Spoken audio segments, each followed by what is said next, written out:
Salve,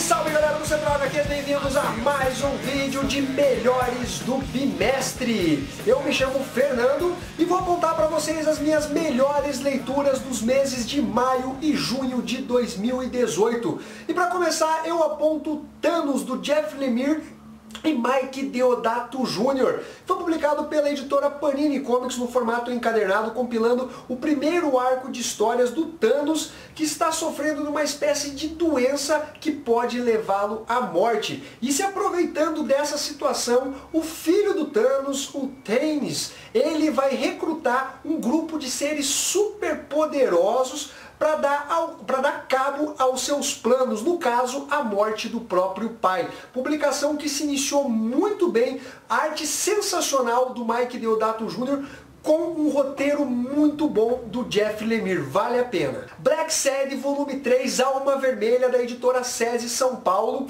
que vem publicando num formato de álbum europeu. É uma série de investigação no ar que quem gosta de um thriller policial, né, com várias reviravoltas, um personagem realmente instigante, que é todo sedutor, fumante e tal, aquela pegada realmente mais retrô, vai curtir essa publicação que tem uma temática que é basicamente a caça aos comunistas. É realmente uma trama bem interessante. Black Sad é uma publicação acima da média. Os volumes são independentes entre si, mas eu recomendo os 3 lançados até agora. Coleção histórica Marvel do Incrível Hulk, enfim, a editora Panini está lançando a coleção histórica do personagem e basicamente ela pegou uma fase realmente muito boa e clássica do Incrível Hulk, que é aquela iniciada pelo Roger Stern no final dos anos 70 e início dos anos 80, contando com diversos artistas, mas basicamente o artista principal será o Sal Buscema, que tem a sua marca registrada ali, o Buscema Punch.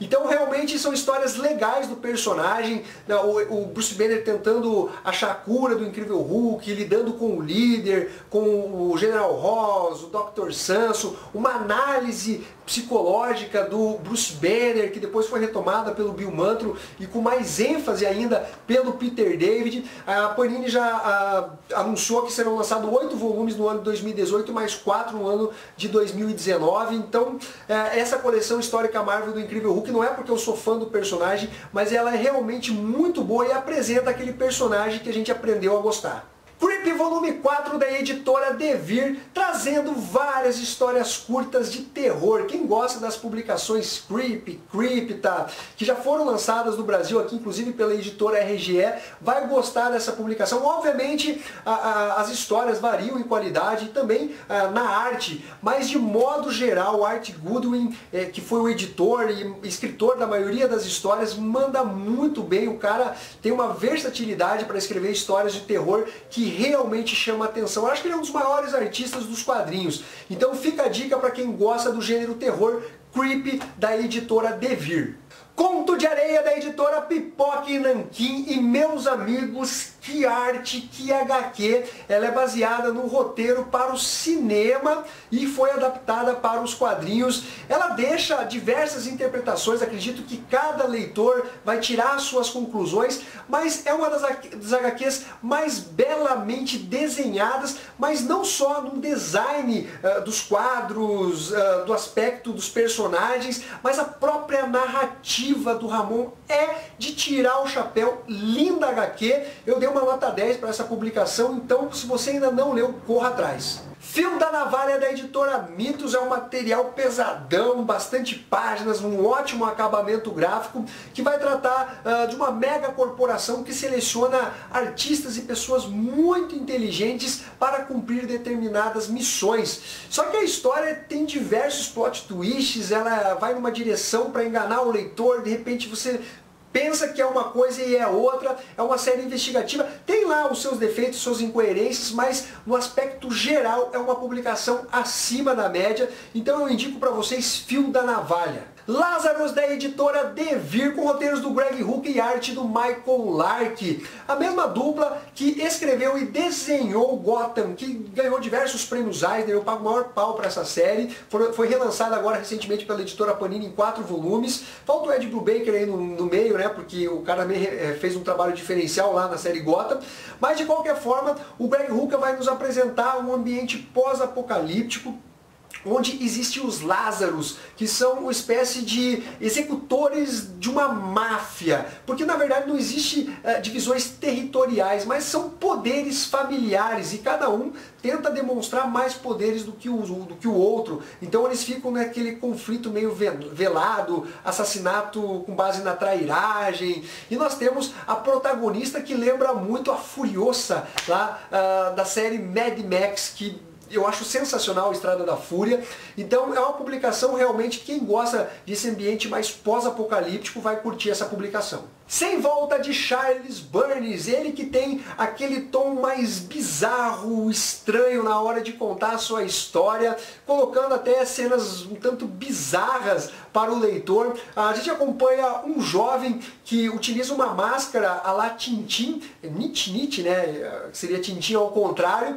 Ele que recita poesias antes da abertura do show de uma banda de rock. É um cara mais introspectivo, que tem uma namoradinha, que ele acaba engravidando, e ele tem que lidar com essas consequências e responsabilidades, mas o cara, sabe, não é o cara mais confiável e responsável que se espera. Ela é basicamente uma trilogia. Os 2 primeiros tomos, eu diria que ele tem esse ar mais surrealista que o Charles Burns coloca nas suas HQs, e depois ele te entrega um final mais pronto, que muita gente já não curtiu, esperava algo mais na linha dos 2 primeiros capítulos. Mas eu, de qualquer sorte, gostei da publicação, acho que ela é consideravelmente acima da média, tem aquele estilo artístico do Charles Burns, com uma arte final mais grossa e tal, que eu particularmente gosto, e também é uma série colorida, ao contrário de Black Hole, que foi lançada recentemente pela Dark Side Books. Nada a Perder, do Jeff Lemire, agora pela editora Nemo, mais um trabalho autoral desse canadense, que particularmente eu acho que manda melhor nos seus trabalhos autorais do que quando ele escreveu Arqueiro Verde para DC Comics, ainda que seja legal, o velho Logan também, para Marvel, Thanos, são séries legais, mas ele realmente mostra todo o seu talento como escritor e artista quando ele faz os seus trabalhos mais autorais. E Nada a Perder vai contar a história de um ex-jogador de hockey que poderia ter alcançado o estrelato, mas vive uma vida realmente miserável, até medíocre, eu diria. O cara beberrão, arranja confusão com todo mundo, e tudo muda quando a irmã dele, que fazia anos que não via, chega na cidade. Será que ela vai conseguir mudar essa personalidade do protagonista? Série muito, muito legal, com cores, desenhos que são assim, para você realmente captar o teor da história. O Jeff Lemire tem aquele traço mais deprimente, focado no olhar dos personagens. É um trabalho que eu adoro. Socorro, Polícia, da editora Draco, que basicamente vai trazer jornalismo em quadrinhos. Os autores, numa conclusão de curso não, acho que é de mestrado, eles fazem um apanhado sobre a violência policial e que a polícia acaba sofrendo também. Então eles não vão tomar partido dizendo que a polícia é malvada e nem que a polícia é boazinha. Eles vão apresentar dados estatísticos, pontuando que a polícia realmente, em alguns momentos, ela extrapola, é muito violenta, mas por outro lado também sofre violência, não tem uma estrutura decente, salário realmente compatível com a profissão. Então é um tipo de quadrinho que eu gosto bastante. Joe Sacco faz isso de forma fenomenal quando ele vai em loco nas guerras, por exemplo, da Palestina, e diversas outras publicações que ele lançou. Então aqui nós temos algo mais pautado na realidade brasileira, e a editora Draco está de parabéns por lançar esse material. Coleção Histórica Marvel, Mestre do Kung Fu, da editora Panini Comics. Aí nós somos surpreendidos, né? Ainda que tivesse alguns pedidos, a gente sabe que realmente não era o material que você esperava que chegasse nas bancas. Então, ponto positivo para a editora Panini Comics. Eu adorei reler esse volume 1, já tinha lido publicações mais antigas da editora Block, também da editora Abril Jovem, Super Aventuras Marvel, Capitão América.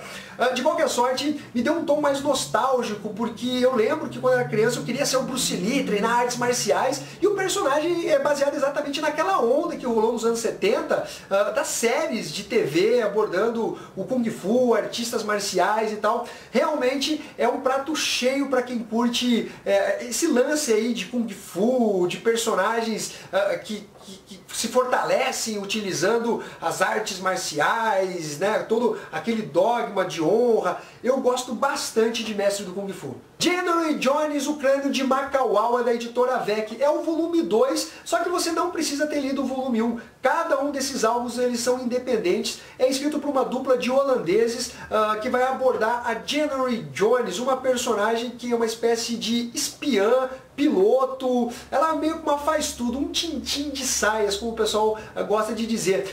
Baseado no estilo linha clara, né, do Tintin.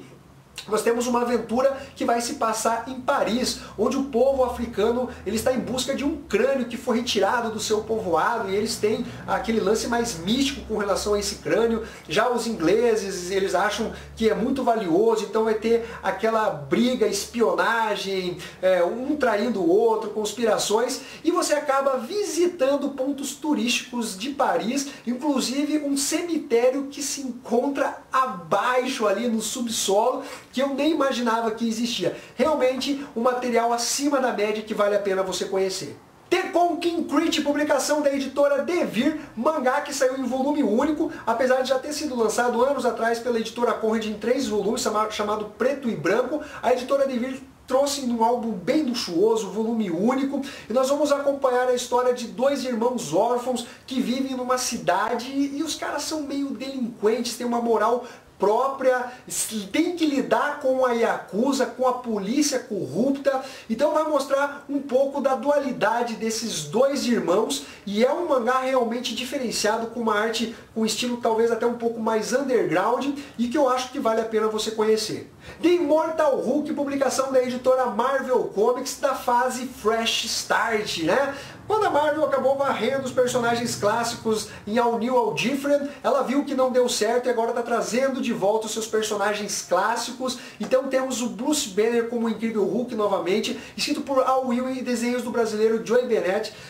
Basicamente ela vai flertar ali com a linha mais de terror. Nessa primeira edição acontece um assalto numa loja de conveniências, onde uma garotinha é morta e o próprio Bruce Banner, mas ele volta à vida. Por isso que o título é o Imortal Hulk, e ele vai buscar vingança com relação a esse assassino.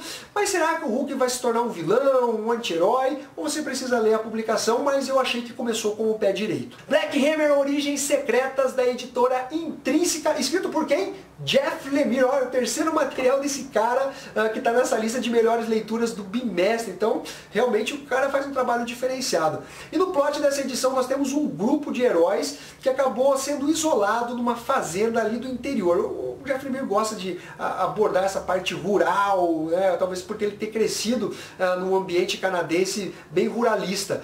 De qualquer sorte, esses heróis eles estão num exílio, eles tentam voltar para casa, eles pertencem talvez a um outro universo, não dá para saber se eles estão na mesma terra desse universo de Black Hammer. Eles acabaram enfrentando uma entidade muito poderosa, e uma forma de salvar eles, o Black Hammer, que dá o nome ao título, que seria o herói mais poderoso desse universo, acabou salvando eles, só que eles têm que viver uma vida como pessoas comuns. Então cada herói ele tem um aspecto muito particular que é muito bem explorado pelo Jeff Lemire já nessa primeira edição, e você percebe as diversas referências a personagens Marvel e da DC Comics. Trabalho foda que ganhou o prêmio Eisner. Um pedaço de madeira e aço, da editora Pipoca e Nanquim, de Chaboté. O protagonista totalmente diferente, né? Nós temos um banco de praça onde diversas pessoas passam por ali, e ele realmente cria uma narrativa que é sensacional. Você não consegue imaginar uma história que não tem textos, onde o protagonista é um banco de praça, mas ele consegue prender a atenção do leitor, tanto com os enquadramentos que ele faz, com as pessoas que passam por ali, porque realmente é uma construção de história em volta desse banco. Um material acima da média, muito, muito foda, com uma narrativa que realmente mostra como os quadrinhos conseguem ser uma obra de arte. Então fica a dica para vocês. Black Dog, Os Sonhos de Paul Nash, publicação da editora Dark Side, que é escrita e desenhada por Dave McKean. Paul Nash foi um pintor britânico que participou da Primeira Guerra Mundial, viveu todo aquele pesadelo, ele retratava nas suas pinturas os traumas que ele teve durante a Primeira Guerra Mundial. Então, em homenagem ao Paul Nash, o Dave McKean ele fez uma obra pautada tanto na biografia como nas obras desse artista britânico. É um trabalho diferenciado porque o Dave McKean parece que ele tem um sentimento na hora de colocar os seus desenhos, aliás, desenhos nem um pouco comuns, né? Ele faz um trabalho totalmente diferenciado, por vezes surrealista, que é exatamente o estilo do Paul Nash. É uma publicação que eu diria que vale a pena você conhecer. Imperdoável, da editora Devir, O Poder do Medo, publicação que está sendo relançada desde o volume 1, serão 5 volumes no total, série vencedora do Prêmio Eisner, é escrita pelo Mark Waid, onde nós temos uma espécie de Superman que acabou se tornando o maior vilão do planeta.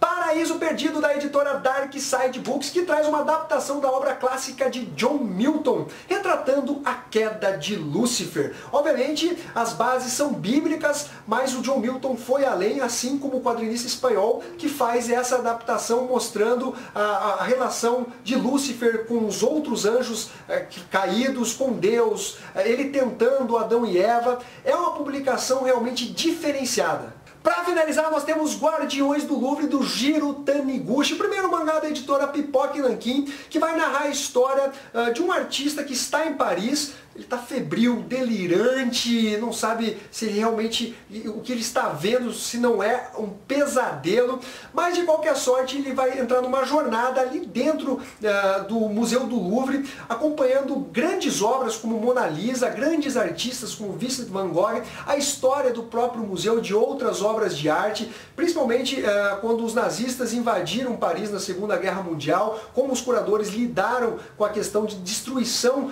de obras que são magníficas para a humanidade. É um trabalho lindo de se ler, contemplativo, reflexivo, tem ali alguns defeitos, eu fiz uma resenha recente, mas é um material acima da média e que eu acho que vale a pena você ler. Então é isso daí, galera. Se vocês curtiram esse vídeo, não esqueça de dar o seu like, comprar pelos links do canal Central HQs, deixarei para cada uma das obras mencionadas nesse vídeo aqui. Então é isso, ficamos até a próxima. Fui!